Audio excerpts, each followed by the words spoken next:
لە چوارچێوەی چاکسازیەکانی کە حکوومەت ئەنجامی داوە یان ئەنجامی دەدات بەرنامەی خزمەتمان زیندوو کردووەتەوە و ئەمانەوێ پرۆژەی خزمەت لەلایەن جێگیری سەرۆکی حکوومەت ڕاگەیەندرا بۆ نهێشتنی ڕۆتین و گەندەڵی و زوو ڕایکردنی مامەڵەی هاوڵاتیان بوو لە دامەزراوەکانی حکوومەت.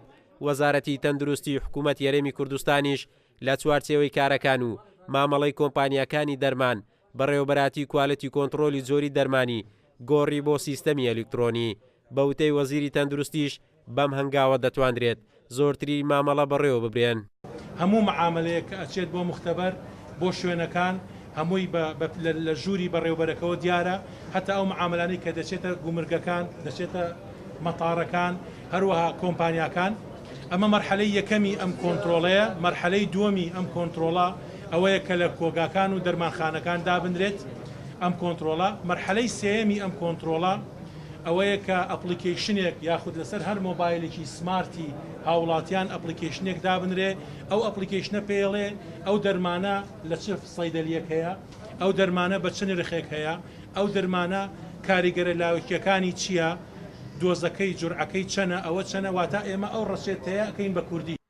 ماوەی دوو کابینەیە وەزارەتی تەندروستی حکوومەت یەرێم سەرقاڵی باشترکردنی ڕەوشی دەرمانە لە ڕێگەی بنیادنانی کوالیتی کۆنتڕۆلی جۆری دەرمان بۆ پشکنینی هەموو دەرمانانەی هاوردەی هەرێم دەکرێن و تا ئێستاش ئەو وەزارەتە چەندین گرێبەستی لەگەڵ گەورە کۆمپانیەکانی جیهان ئیمزا کردووە تا چیتر دەرمانی خراپ و نایاسایی لە بازاڕەکان مامەڵەیان پێوە نەکرێت. هەموو کۆمپانیەکان ئەکاونتی خۆی هەیە کە دێت تەقدیمی دەکات، یوزەرنێ و پاسوۆردی خۆی دەکاتەوە، داخلی ئەکاونتی خۆی دەبی، دواتر معاملە تەقدیمی کوالیتی کۆنتڕۆڵ دەکات کە دێ معاملە تەقدیم دەکرێت هەموو ئەلیکترۆنی کەڵیا کە دێ تەقدیم دەکات. ئێمە دواتر ستێپ بای ستێپ لەناو ئەو سیستەمە ئیشی تێدا دەکرێت.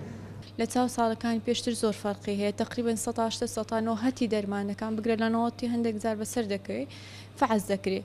کاتێک کە لە تێست و لە هەموو شتەکان دەرچ ئۆدز دەکرێتە بازاری بە مەرجێک کە ئەو دەرمانانەی ستیکەری پێوەیە. ئەمە مەسوولی ئەو دەرمانانەیە کە ستیکەری پێوەیە. کارتی دەرمان لە هەرێم تێبینی و ڕەخنەی زۆری لەلایەن هاوڵاتیانەوە لەسەرا بەردەوامیش داوا دەکەن ڕەوشی دەرمان باشتر بکرێتن و نرخی نۆڕینگە و نەخۆشخانە تایبەتیەکانیش کەمتر بکرێنەوە.